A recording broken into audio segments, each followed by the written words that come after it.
What's up, guys? Jay Rodriguez here, and I'm with my OG Queer Eye guys, and we're so thrilled that Cameo is actually partnering with GLAAD for the entire month of June, which means you can pick out from hundreds of participating talent, and a portion of those cameos go right to GLAAD. If you're interested, there's also a link directly to donate just in the description portion of this video. But now, Tom, Felicia, Carson, Cressley, Kyan, Douglas, OG Queer Eye. Hi, guys. Hey, Jay. What's going on? Hello. How are you? 17 years ago, a motorhome. We Yes. never knew this would be anything major. Tom was locking you in the bathroom of the motorhome, I locked tying you you in up with duct tape almost every day. If I wasn't duct taping you to something, Yeah. I was actually putting my foot and my arm against the door while my back was firmly pressed up against a cabinet or a small closet that could only hold 2 shirts and 1 very, very thin pair of linen pants. Good times. Good times. Good time. 17 years ago now. I can't. I know. Crazy. I know. I Thank know, God I we was all only look so 12 when we did it. good. Yes, Carson, we all look so good, and I love the progression of your nose. It's been amazing. By the way, this is my Thank you. Thank you. Number 3 is looking good. Number 3 is the winner. This was my favorite of all of his noses. It's my favorite too. Thank my you favorite, so too. much. Thank you so much. What were You guys, go ahead, Kyan, go ahead. I was just gonna say, you know, it was nice burying Ted today, wasn't it? Oh, you know. Ted is a scheduling thing. Ceremony. Ted is not with us. No. wait a minute. So, Ted isn't I'm dead. just He's surprised that couldn't- Barry was just having the best time. oh my God, Ted is gonna kill us. Ted is alive and well. He's just not with us today. Great. Yeah. He's wonderful. We miss him. He couldn't be here today, but we love and adore him. We love Ted. So, Yes. I know that. Go ahead. If you're watching, we're sending you love to Shady Pines. Oh, it's so relaxing at Shady Pines. Carson, It really is. So when we started the show, I took 6 months off of like a job. I was going, in my mind, gonna go do this little Bravo thing and then go back to work. Did you guys think you were gonna shoot the show for a couple months and then go back to like a normal job? I actually thought that we would shoot it for a couple months, and we were having so much fun. And then I thought I was going to put everything I owned into my car and have to drive to Colorado to be a ski instructor, because I thought it may potentially ruin any sort of career development I had been working on.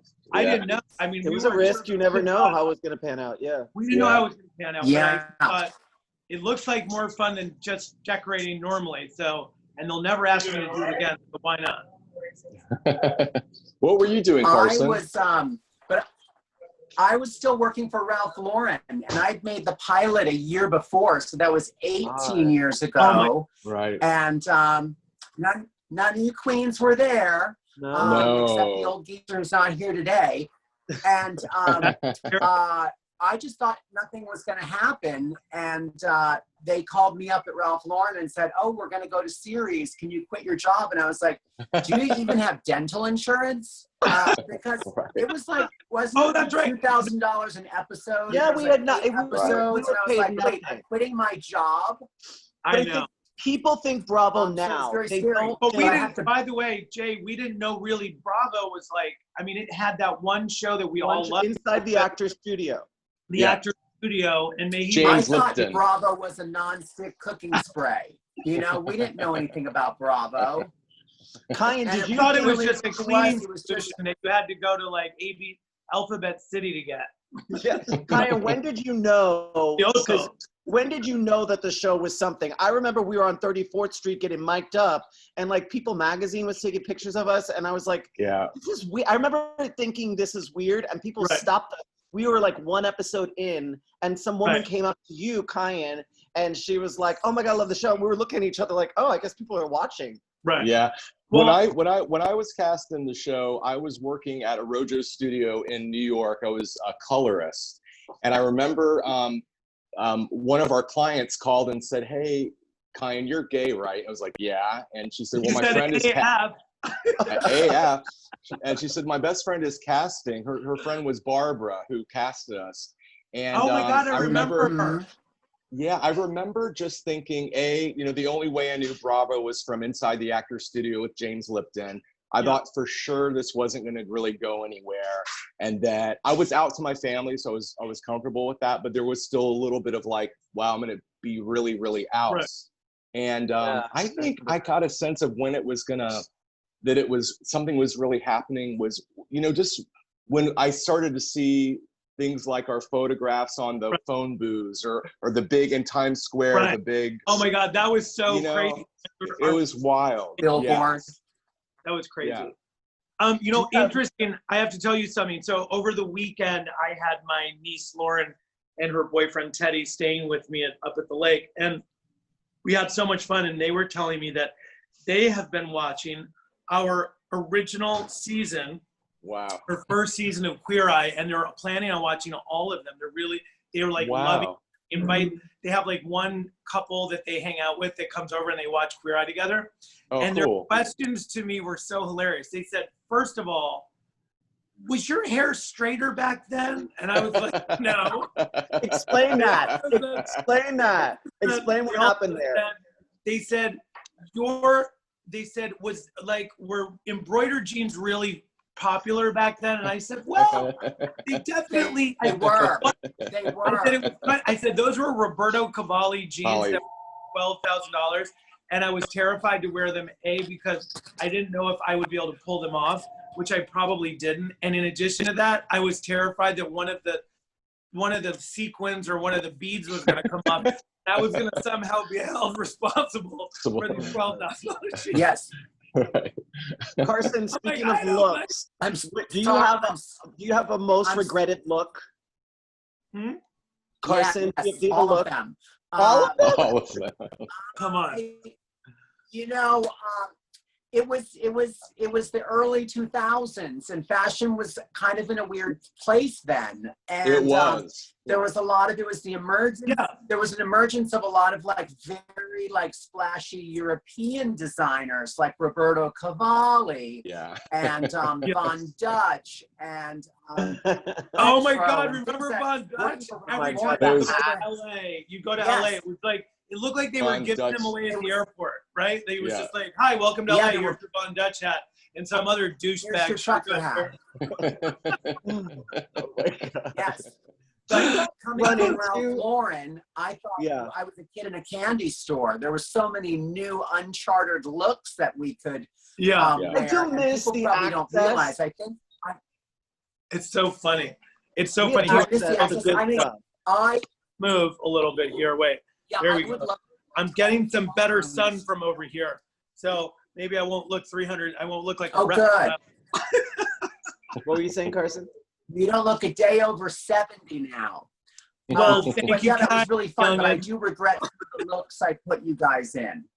Oh my God, it was. I remember. You know what? I just had a light bulb went off. What? I'm under about 500 light bulbs in my office, but we should do something where we watch. You remember we used to watch the show in our like loft? We'd watch the show. Loft. We should do an episode where we should do something where we watch our show from back in the beginning. I would be like, so game. Holy now. They do that on YouTube and stuff. Oh my God. I forgot a lot of the people. Does anyone run into Have you guys seen any of the guys? Anyone run into the guy? Have you run into social media? I did a cameo for Adam Zalta's daughter, who's like 17 years old, and I was like, wait a minute. Wow. And for you guys watching, Adam Zalta was the very first episode of Queer Eye for the Straight Guy. Wow. That we shot. He was in great. By the way, I have to tell you, when you put him in that shirt that said like he was Jewish and he was like the cutest kind of like, you know, like he was kind of like a meatball. You know, he was like this little kind of like. And he was such a sweetheart. And you put him in that T-shirt that said like Mr. Jewish or something like that, and he was like loving it. Remember that? It was a big time for the rap. I was so terrified when you gave that to him. I'm like, oh my God. And he was just, think of how cool he was. The first guy, he had no reference. He had no idea what was, that whole first season, no one knew if they were going to be made to look good or bad or whatever. Right. And he was just like a dad. in like, you know, with like whatever, 2 girls, I think, right? Wasn't it 2 girls and his wife? Yeah, Yeah. I think they were little babies back then. Yeah, and remember the floor But was like popping up, and I had to like, I don't even know what I did. I put down like saran wrap or something. God knows I had like $9. Well, that's the thing, people. We didn't have a budget in the beginning of the show, and even like our trailer was like a '90s or maybe even earlier motorhome. 90s would have been like, that would have been of the moment, I think. Yeah, it was 80s trailer that we all share with wardrobe, hair, and makeup. Yeah, I think it was called a camper, what we had. Camper, that's right. We had a camper. Some people are like, yeah, it's in my motorhome. We're like, we're going back to our camper. We did have the finest in flat irons, though. Well, remember, wait, do you guys remember how that started? We were on the Entertainment Weekly photo shoot about a month after we had aired, and the guy had used a special serum in our hair and flat ironed all our hair, which explains why Tom's was straight. But the serum was actually a silicone-based sexual lubricant. Yes! He recommended, he goes, oh, you know what's really good? Sodium cyclocholate. No, he said, you know what's really good to put in your hair? And we were like, yeah, what? And he's like, lubricant. And I was like, I might have some in it right now. Actually. I'm so getting in it. God. So crazy. What's the wildest thing someone's ever said to you? Anything? Because I've gotten weird things like they've said, "Wait, you're a man?"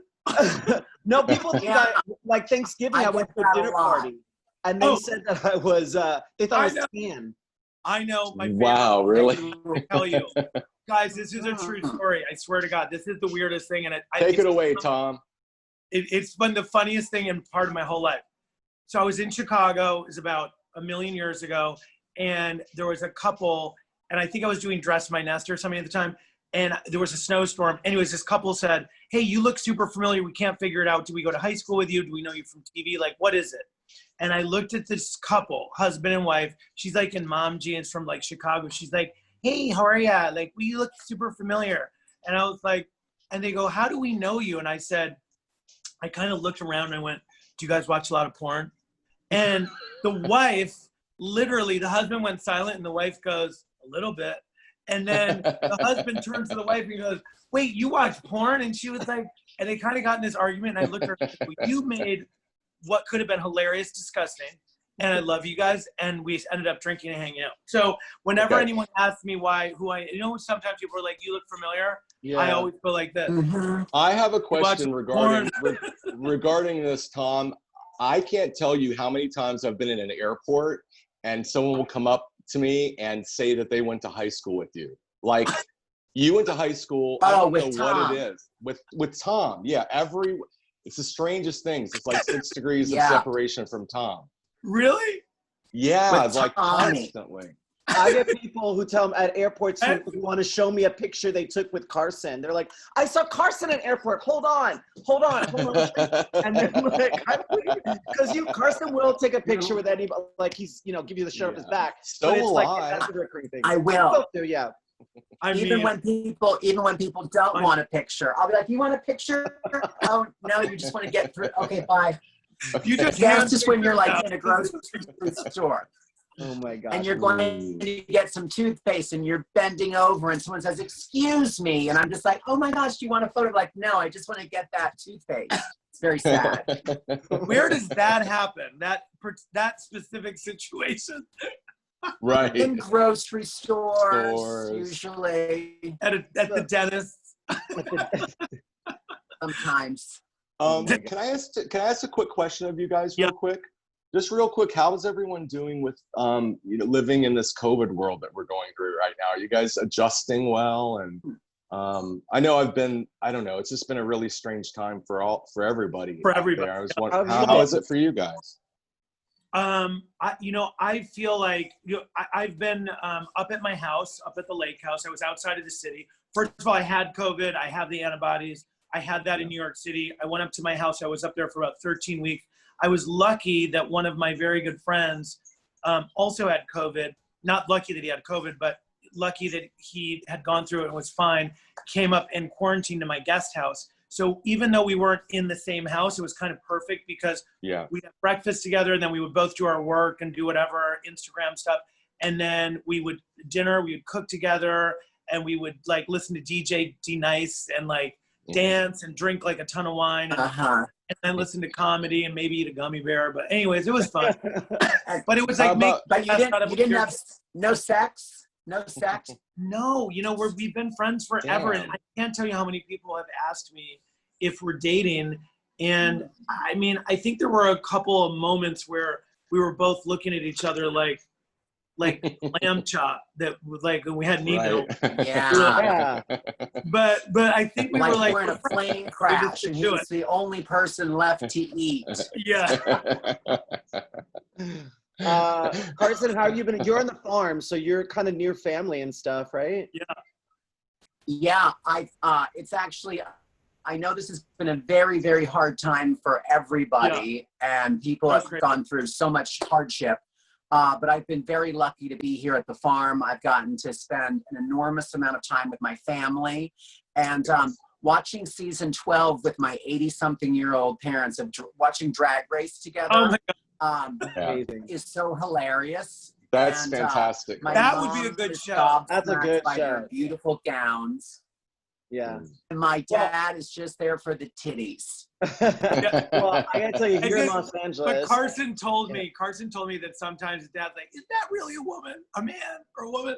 By the way, it's like that would be really fun to watch. I mean, because when you tell me the stories about how people respond to it, it's like, and they're with you and you're responsive to them. It's got to be, those are nuggets of gold, people. Those are nuggets of gold. Yeah. Jay, how's it been My for you, mom Jay? is convinced that Michelle Visage is actually Cher. And I was just like, no, it's a different person. But it is a woman. It is, yes. So I've been good here. And listen, like Carson said, a lot of people have had it way worse. I mean, in Los Angeles, we had incredible spikes and we flattened out, and now we're kind of spiking again. So, but we are kind of open-ish. The tricky piece, working like a gig worker like me, you jump from TV to nightlife to shows, all that's kind of gone away. So navigating like a new normal has been a little tricky, but I think it kind of just brings out, in many instances, the best in people. We see a lot of people really trying to help their fellow man, which is, which feels really great. And I've been just connecting with fans. Like I do like a happy hour on my Facebook with people all over the world, and it's been fun. And then like once a month, I'll do like a little concert on there, and it's been kind of a nice way to connect, but also feel like some semblance of normal. Right. But before we go, I know it's Pride Month right now. So, now we're getting like the things that people are saying to me about us that make us sound like, prehistoric. They're like, oh my God, you guys are icons and trailblazers. You guys were there in the early days. Meanwhile, but if you have any messages for so many folks are watching, and so your messages for folks who are celebrating Pride a little differently this year. We can go round robin with this one. Kind, if you want to start. Yeah, I'll start off by saying, for me, I'm just so thankful for all the people that did go before us, especially trans women of color that were there at the very beginning. Back right before Stonewall even happened. And why are you looking at me when you say that? So grateful for all those people, and hope everyone's staying safe, and Black Lives Matter, and I love you guys, and it's really good to see my brothers here. So big kiss and big love. Oh, you're so sweet. Thanks, Kyan. You're welcome, Car. Well, let me just say that two things. One is that I think Pride Month is such an amazing moment to sort of all come together and celebrate all of those accomplishments for, that so many people, it happened over so many years. But it's really amazing now to see Pride is like, it's so much broader than it's ever been. And I think this year, with everything that's been going on, even made it that much more inclusive and more broad. And so many different people are celebrating Pride. It's really becoming this thing it's just kind of a celebration of being together and supporting each other, whoever's going through whatever they're going through.